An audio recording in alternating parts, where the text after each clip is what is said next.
Hello everyone, welcome to my channel. आज आम discussion करवा +3 4 सेमिस्टर को 10 स्कंद पुराण एक महत्वपूर्ण लंग क्वेश्चन उपरे।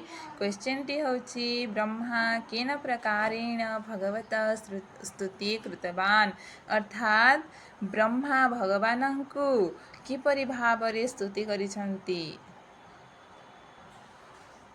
बुझेला? आउ थे शुणी दियो। क्वेश्चन टी होची ब्रह्मा केन प्रकारेण भगवत स्तुति कृतवान, अर्थात ब्रह्मा भगवान नारायण बा भगवान जगन्नाथ को किपरि भावरे स्तुति करिसंती। ठीक अछि, मु गोटे शॉर्ट अपलोड करिछि जोथिरे एहार सुंदर भावरे इंट्रोडक्शन दिया होइछि। से इंट्रोडक्शन को आपण माने जदि देखि नाही जाइकि देखिबे शॉर्ट वीडियो रे।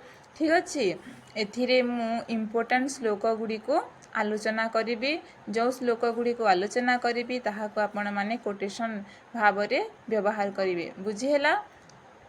एहाको बुझंतु। ठीक अछि, मु श्लोक सह आपनको बुझाई देउछि, भला भावरे बुझि नियंतु। ओके, स्टार्ट करिबा।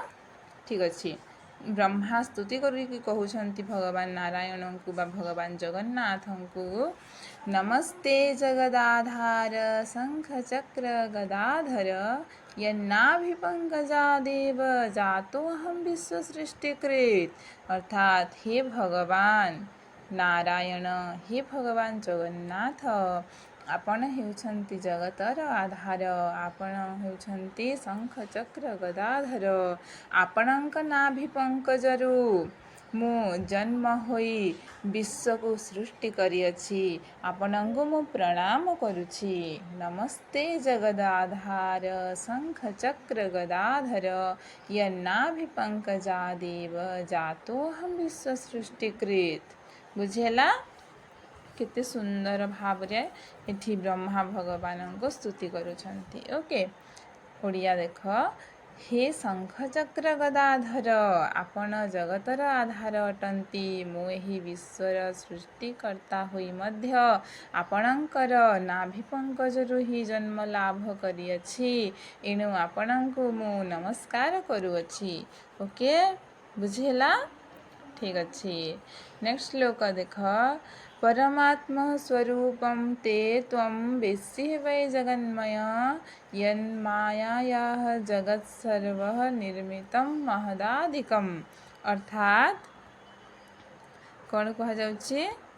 हे जगदात्मन, हे जगतर आत्मा, हे जगदात्मन, आपणकर परमात्मा स्वरूप को आपण ही जानती। हे जगदात्मा, आपणक परमात्मा स्वरूप को आपण ही जानती। आपणक माया रे महत्त्वादि एही निखिल जगत निर्माण होइछि। काहाथुरी होइछि? ले भगवानक मायारु ही एही निखिल जगतर निर्माण। ओके, देख फास्ट सूत्रटा होउछि इम्पोर्टेंट। एहाको निश्चित भाव में कोटेशन देव। बुझी मु जहाँ को कहबी ताकू निश्चित भाव में कोटेशन देव। इम्पोर्टेंट श्लोक गुड़ी को कहीदेवी। ओके, नेक्स्ट श्लोक देख।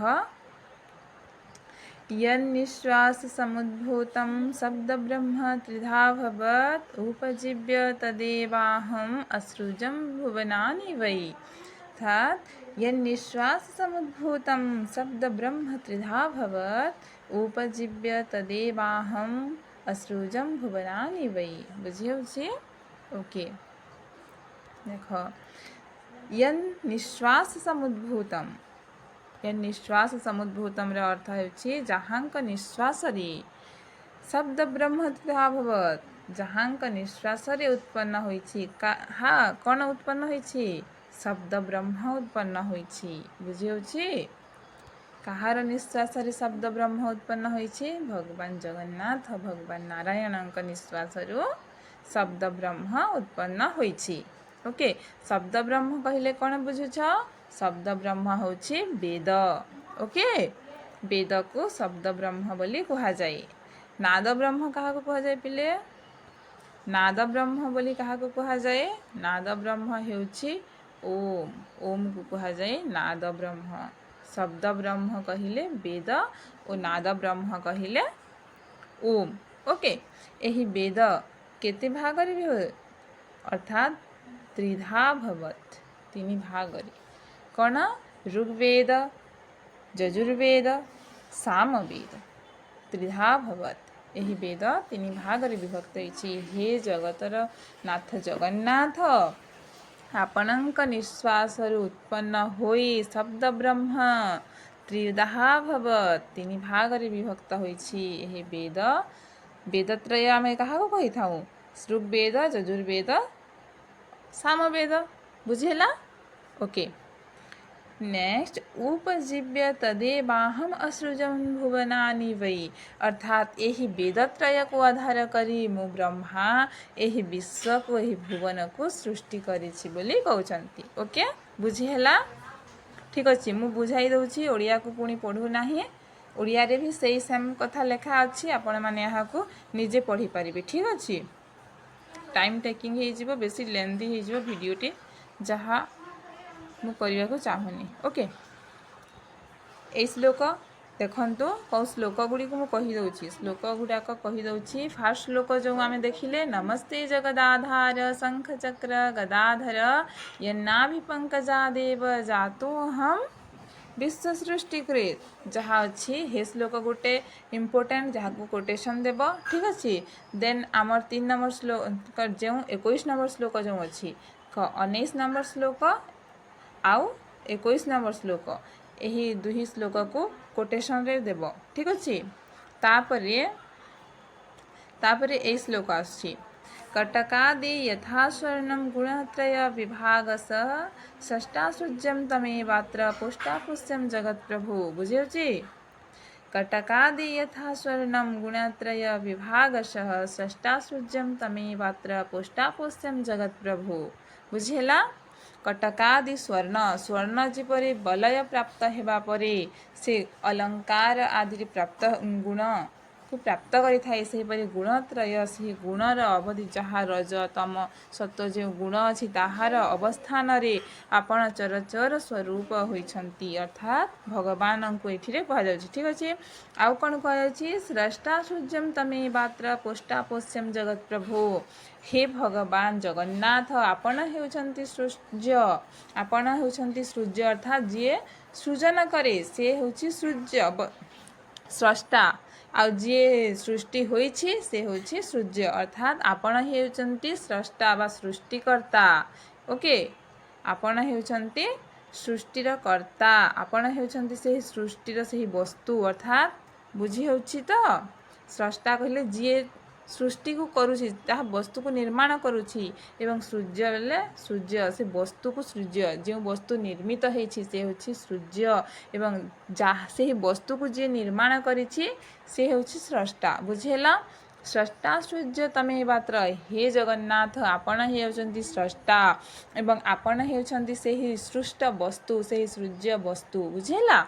ओके पुष्टापोष्यम जगत प्रभु आपण ही हेउछंती पोष्टा आपण ही हेउछंती पालनकर्ता आपण ही हेउछंती पोष्य अर्थात जे पालन करूछि से हेउछि पोष्टा एवं जहाँ को पालन करूछि से हेउछि पोष्य अर्थात जे पालित होछि बोले आमे माने समस्ते कौन पोष्य अटंतु से भगवान प्रत्येक जीव आत्मा से परमात्मार स्वरूप निवास करिए तेणुक पोष्टा भी आपण पोष्य भी आपण हे जगतर प्रभु आपण ही पोष्टा आपण ही पोष्य अटंती बुझेला। ए श्लोकटा पिले इम्पोर्टेंट एटा को गोटे कोटेशन रे देबो हैला ठीक अच्छे बुझेला ठीक अच्छे।